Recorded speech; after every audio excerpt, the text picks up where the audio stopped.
IPO अड्डा में आपका स्वागत है। मेरा नाम है विकास और एक और कंपनी आज हम लेकर आए हैं। आईपीओ लेकर आ रही है ये कंपनी। आईपीओ खुल रहा है 14 तारीख को, 14 फरवरी को, और क्लोज होगा 18 फरवरी को। कंपनी का जो नाम है वो है क्वालिटी पावर इलेक्ट्रिकल इक्विपमेंट्स, और इसका जो आईपीओ है उसमें फ्रेश इशू करीब 225 करोड़ रुपए का है। जो प्राइस बैंड रखा गया है वो 401 से 425 रुपए का रखा गया है। और कंपनी का जो बिजनेस है वो पावर इक्विपमेंट, जो इलेक्ट्रिकल पावर इक्विपमेंट्स होते हैं उसका है। कंपनी मैन्युफैक्चर करती है, इंडिया के बाहर भी बिजनेस करती है, इंडिया के बाहर भी सप्लाई करती है। अब आईपीओ क्यों लेकर आ रहे हैं, ग्रोथ को लेकर क्या प्लान है, प्रोडक्ट्स क्या हैं, कहां यूज होते हैं, कौन से बड़े क्लाइंट्स हैं, तमाम सवाल आपके मन में होंगे। इन सारे सवालों के जवाब खोजते हैं। हमारे साथ कंपनी की टॉप मैनेजमेंट है। मेरे साथ हैं इस वक्त मिस्टर भरणीधरन पांड्यन, जो ज्वाइंट मैनेजिंग डायरेक्टर और होल टाइम डायरेक्टर हैं क्वालिटी पावर के। बहुत स्वागत है मिस्टर पांड्यन आपका। और पहला सवाल मैं आपसे यही पूछना चाहता हूं कि आपके बिजनेस के बारे में थोड़ा डिटेल से बताइए कि अब तक का कैसा सफर रहा, कैसे आपने शुरुआत की, इस वक्त आप क्या बिजनेस कर रहे हैं, थोड़ा डिटेल बताइए इसके बारे में। क्वालिटी पावर एक हाई वोल्टेज इलेक्ट्रिकल इक्विपमेंट जो पावर प्रोडक्ट कहलाई जाती है वो, और power solutions on the specialised HVDC and facts business पे होती है। एचवीडीसी और फैक्ट्स एक क्रिटिकल टेक्नोलॉजी है जो अल्ट्रा हाई वोल्टेज ट्रांसमिशन में आती है। इसको एनर्जी ट्रांजिशन में यूज किया जाता है। एनर्जी ट्रांजिशन अभी it's a word that is now very commonly used everywhere. जो ट्रेडिशनल ग्रिड्स थी हमारी AC grids, they were very reliable, strong, cheap. However आज के जो चैलेंजेस हैं, जो चैलेंजेस आर कि हमारे पास जो रिन्यूएबल एनर्जी आ रही है उसकी जो ग्रोथ रेट है इट इज ऑलमोस्ट 10 टाइम्स जितना अपना कन्वेंशनल एनर्जी हम डाल रहे हैं। जैसे अपना हाइडल पावर प्लांट या थर्मल पावर प्लांट और योर न्यूक्लियर, उसके अगेंस्ट अगर आप देखोगे 2-4 गीगावाट हर साल हो रही है, बट 20-30 गीगावाट सोलार की हो रही है अपने देश में ही।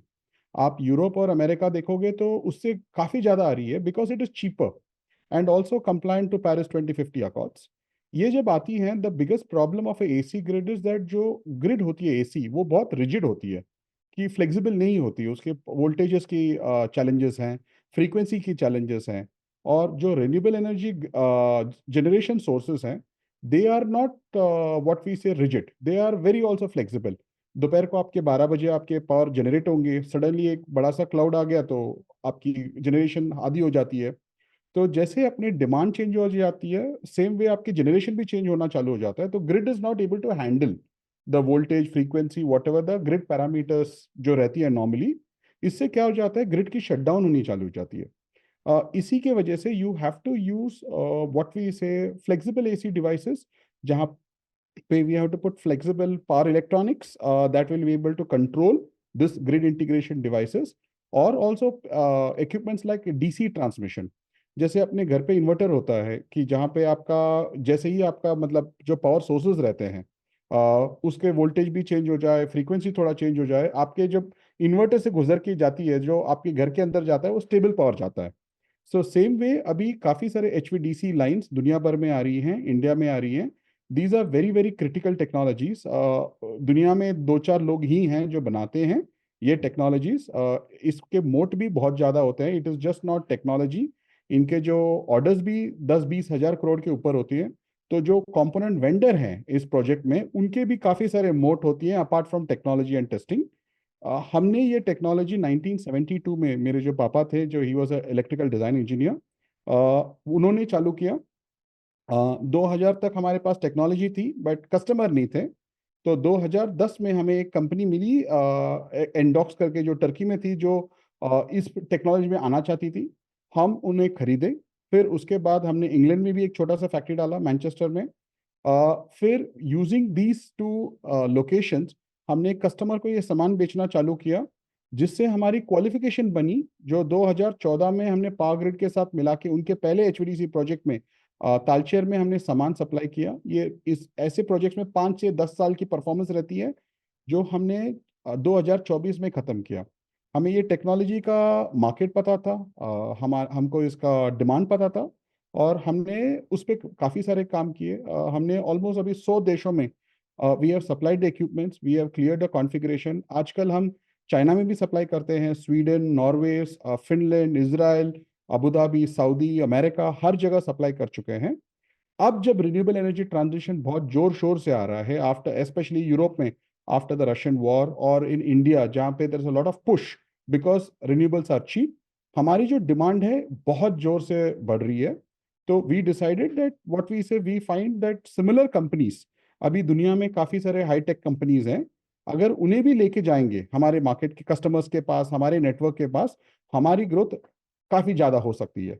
इसीलिए हम आईपीओ कर रहे हैं। हमारा company is already making profit, we are sitting on lot of cash in the company, and we are very very strong at this moment on the financial side, जो आपको सितंबर नंबर्स में दिखेंगी।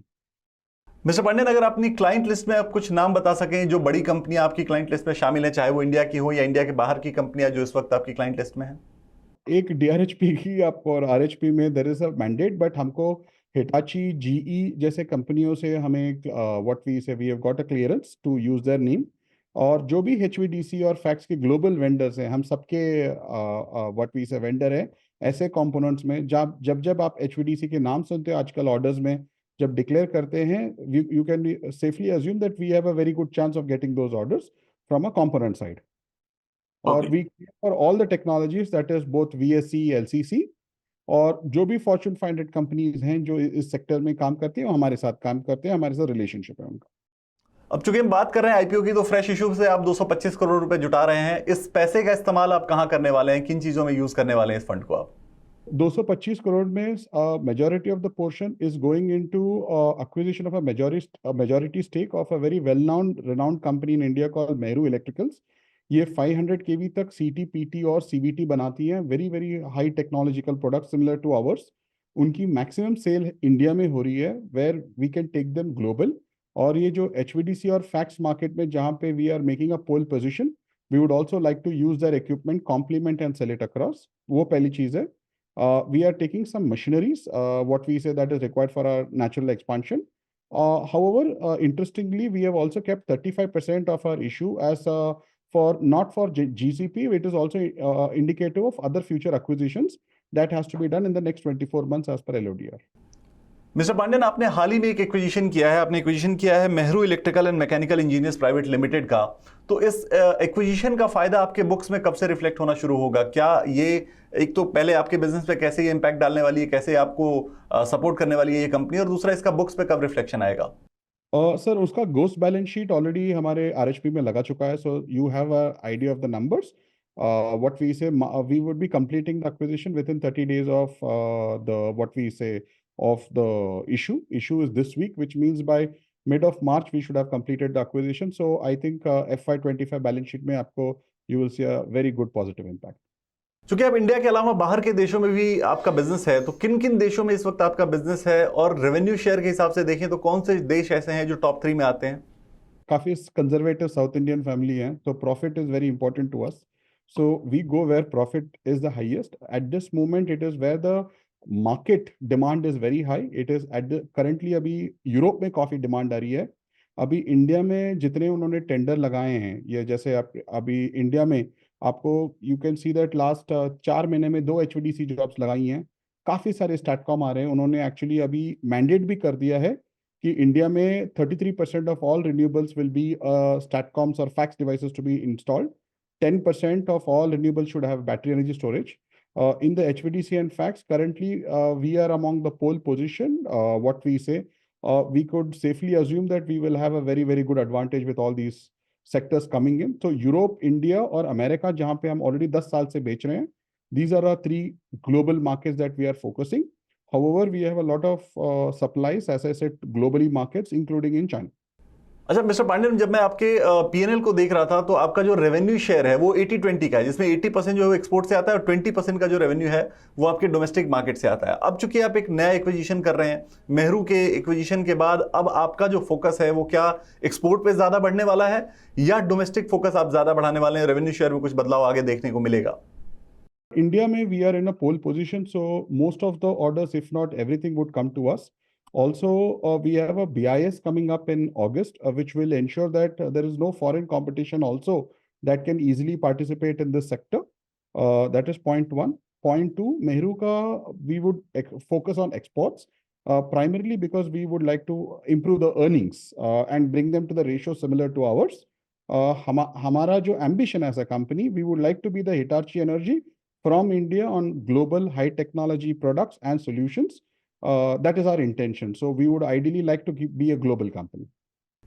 आपके रेवेन्यू में जब मैंने देखा तो आपके दो सेगमेंट्स हैं, एक आपका पावर प्रोडक्ट्स का है, एक पावर क्वालिटी सिस्टम्स का है। सो दोनों सेगमेंट का जो रेवेन्यू है वो ऑलमोस्ट इक्वल है, 45 ऐसे करके है कुछ। सो अगर इन दोनों कैटेगरीज को हम देखें तो उसमें मार्जिन किस में ज्यादा आता है, कौन से, पावर सिस्टम वाले में या फिर पावर क्वालिटी वाले में? वो डिमांड सप्लाई का मिसमैच है। Historically what we say it has been on the power systems business, जहाँ पे हम सामान बनाते हैं। बट जैसे अभी आपको मैंने बताया था, जो डिमांड हो रही है, अगर आप हमारी जो मार्केट रिसर्च रिपोर्ट जो केयर ने लिखा था, उसमें भी लिखा है कि 65 to 70% CAGR हो रहा है HVDC और फैक्स में दुनिया में। So assuming the demand that is coming in, we see a lot of traction towards our power high voltage power products business. Also इसमें मोट बहुत ज़्यादा है, इसीलिए the number of players who would enter in the next 5 to 10 years is also limited, which also sees that the pricing power will improve. बहुत शुक्रिया mister Pandian, आपने बहुत अच्छे से बिजनेस को समझाया और आईपीओ क्यों लेकर आ रहे हैं, आपके ग्रोथ को लेकर क्या प्लान्स है, ये सारी चीजें आपने दर्शकों को बताई। और जो निवेशक हैं, जो पोटेंशियल निवेशक हैं, उन्हें समझ में आया होगा बिजनेस, हम ऐसी उम्मीद करते हैं। एक बार आईपीओ की डिटेल आपको दोबारा फिर से बता देते हैं। जो आईपीओ है वो खुल रहा है 14 फरवरी को, क्लोज होगा 18 फरवरी को। जो प्राइस बैंड रखा गया है वो 401 से 425 रुपए का रखा गया है, और जो फ्रेश इशू है इस आईपीओ के अंदर वो 225 करोड़ रुपए का है। कंपनी का बिजनेस आपने समझा, मैनेजमेंट की बात आपने सुनी, और आपने समझा कि कंपनी आगे क्या करने वाली है, आईपीओ क्यों लेकर आ रही है और ग्रोथ को लेकर उनके क्या प्लान्स हैं।